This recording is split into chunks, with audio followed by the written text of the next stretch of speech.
Hi! Magtitimpla ko ngayon ng Choco Blast and then Berry Glow. Ayan. Kay Habi, Berry Glow. Sa akin naman, Choco Blast para ngayong gabi. Ayan. Timpla na tayo. Wait lang. Ayan.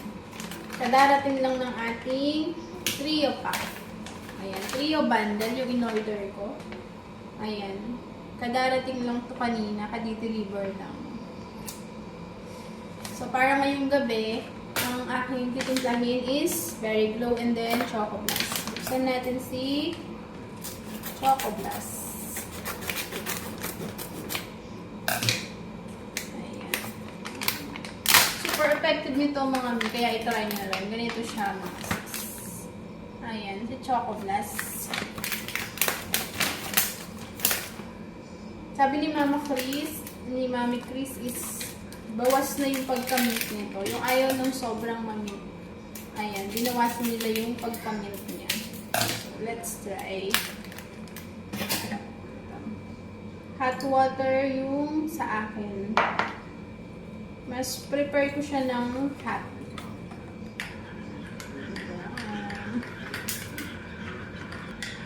Bango.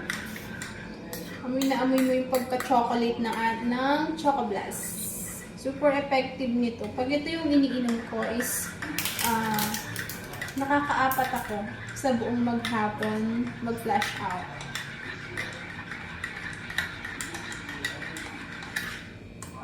Napaka-effective nito. Kaya kung gusto nyo magbawas agad ng timbang, ayan. Try nyo yung Choco Blast. Ayan. So, punta na yung sa akin. And then, ito yung kay Habi, ang Berry Glow.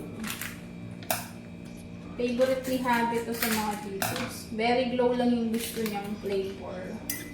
Ako naman, kahit alin, gusto ko lahat ng flavors.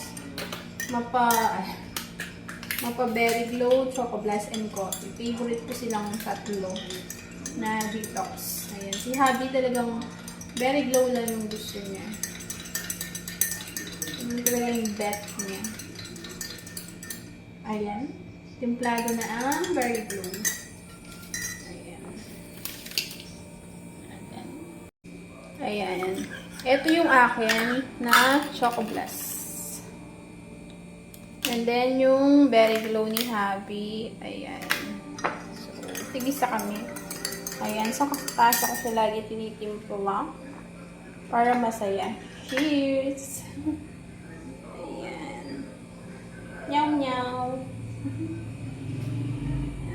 Try nyo na ito mga sisi ko. Masarap yan. Ayan. Bibigay na natin ang ating Berry Glow kay Habi. Yes, good. Yeah. Okay. So, ready now.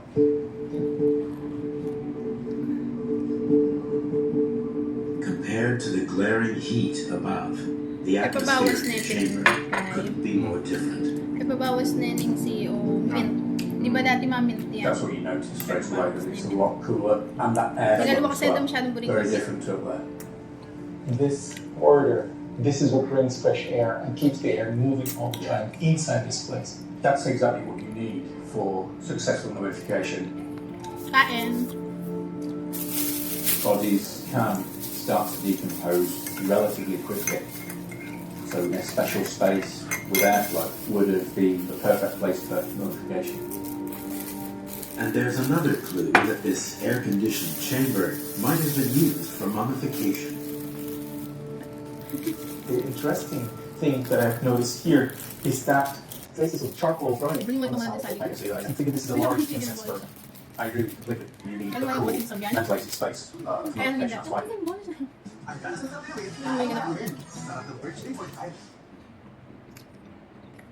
That's vital. But you still then got the biggest killer for mummification. which Chicken is insects. balls. So the way to actually deal with them is It runs on the side of here, and then runs on the floor, and you can see it all around.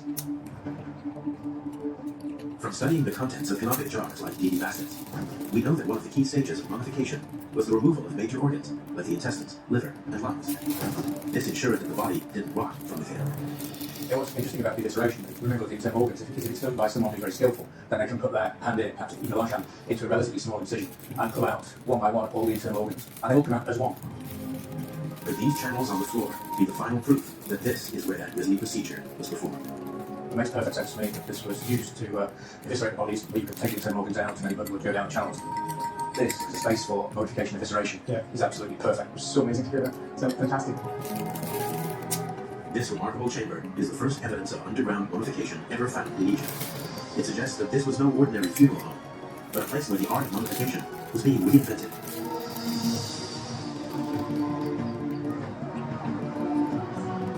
To learn more, though, Ramadan must inspect D.D. Bassett's hidden chamber for the first time. Archaeology is a field of being a detective on the site. You collecting information, you asking questions until you reach a conclusion. And this is what we do. Beneath the pyramids of Saqqara, Dr. Ramadan Hussein and his team are carefully excavating D.D. Bassett's hidden burial chamber. They might look somebody like the old dusty bones, but for us they're not. They're humans. Amen. Ang papatod To yan. document the chamber, Yes, the pala team sa has created a 3D digital ito. copy in 3D. And Ramadan Kaya is yung anxious masas to see kanya the sa results. batu. May nakabato. Ito ay kanya. This is the perspective we have from there. Wala yung kaya. Wala yung But to get like a better idea of what's really going on, you can zoom out and have like the overview of it. Marble Jackie. The first thing he notices is D.D. Bassett's position. It's separated from the rest of the burials. Yeah, And the lid by this wall. Looked at from above, the model shows that separating D.D. Bassett from the other burials is a low stone wall. And the other thing is the elevation of it. It's higher than everything in the burial chamber. Is this careful positioning significant? If this is correct, it would speak about the status of this structure and the specialness of this burial. And there's an even bigger surprise. The model reveals something very odd about D.D. Bassett's grave goods, Thank you. This is something unique. specifically the canopic jars containing her internal organs